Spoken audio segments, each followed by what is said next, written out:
अगर आपकी उम्र 50 से 70 साल के बीच है, ग्रेजुएट हैं और बड़े स्तर पर प्रशासन या धार्मिक संस्थान चलाने का एक्सपीरियंस है, तो आपके लिए राम मंदिर में नौकरी निकली है।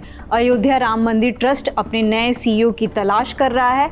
इसके लिए अप्लाई करने की लास्ट डेट है 18 जुलाई 2026 शाम 4 बजे तक। ट्रस्ट ने एक्स पर इस भर्ती की जानकारी दी है। सीईओ बनने के लिए कुछ ज़रूरी शर्तें रखी गई हैं। उम्मीदवार की उम्र 50 से 70 साल के बीच होना चाहिए, ग्रेजुएट होना ज़रूरी है, हिंदी और अंग्रेजी दोनों भाषा की अच्छी समझ होनी चाहिए, साथ ही आवेदन करने वाला हिंदू होना चाहिए। अगर किसी के पास मुख्य प्रशासनिक अधिकारी यानी चीफ एडमिनिस्ट्रेटिव ऑफिसर या किसी मंदिर या हिंदू धार्मिक संस्था को चलाने का अनुभव है तो उसे प्राथमिकता दी जाएगी। अब बात जिम्मेदारियों की। सीईओ का काम सिर्फ ऑफिस संभालना नहीं होगा, उसे ट्रस्ट की मौजूदा गतिविधियों और आगे की योजनाओं को सही तरीके से चलाना होगा। पूरे ट्रस्ट का प्रशासन बेहतर तरीके से संभालना होगा। पैसों के लेन देन, अकाउंट और रिकॉर्ड में पारदर्शिता और जवाबदेही बनाए रखना होगा। इसके अलावा मंदिर की सुरक्षा और आपदा प्रबंधन पर नज़र रखनी होगी।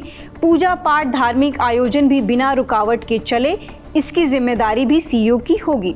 श्रद्धालुओं और तीर्थयात्रियों की सुविधाएं बेहतर बनानी होंगी और जब कोई खास मेहमान या बड़े संत मंदिर आए तो उसकी व्यवस्था भी देखनी होगी। ट्रस्ट ने यह भी बताया कि सीईओ ट्रस्ट के महासचिव यानी जनरल सेक्रेटरी को रिपोर्ट करेगा। बता दें कि ट्रस्ट ने चंदा चोरी मामले की बैठक के बाद ही सीईओ की नियुक्ति का फैसला किया है। इस प्रोसेस को पारदर्शी बनाने के लिए 3 सदस्यों की स्पेशल सर्च कमेटी बनाई गई है।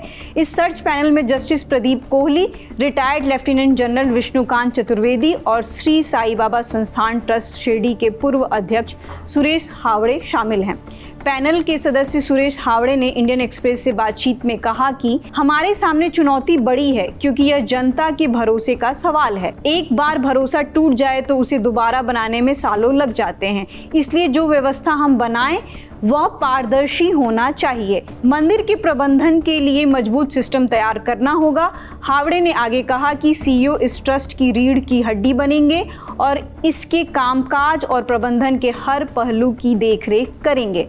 उन्होंने कहा, मंदिर का प्रबंधन करना विशेषज्ञता वाला क्षेत्र बन चुका है। इसमें फाइनेंस, इन्वेस्टमेंट, बैंकिंग, अकाउंटिंग और आपदा प्रबंधन यानी डिजास्टर मैनेजमेंट शामिल है। वहीं ट्रस्ट के कोषाध्यक्ष गोविंद देव गिरी ने पूरी प्रक्रिया की जानकारी देते हुए बताया कि ये सर्च पैनल सभी एप्लीकेंट्स की बारीकी से जांच करेगा और काबिल उम्मीदवारों का इंटरव्यू लेगा।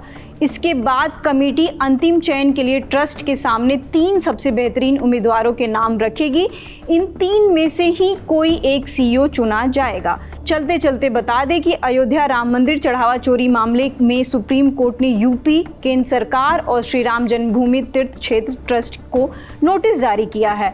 यूपी सरकार की तरफ से बनाई गई एसआईटी से अब तक की जांच की स्टेटस रिपोर्ट मांगी गई है। कोर्ट ने मामले से जुड़े सीसीटीवी सुरक्षित रखने का भी निर्देश दिया है। अब आगे इस मामले में क्या होता है, साथ ही किसे ट्रस्ट का सीईओ चुना जाता है, ये 18 जुलाई के बाद ही पता चल पाएगा। फिलहाल इस खबर में इतना ही। खबर लिखी है हमारी साथी रक्षा ने। शुक्रिया।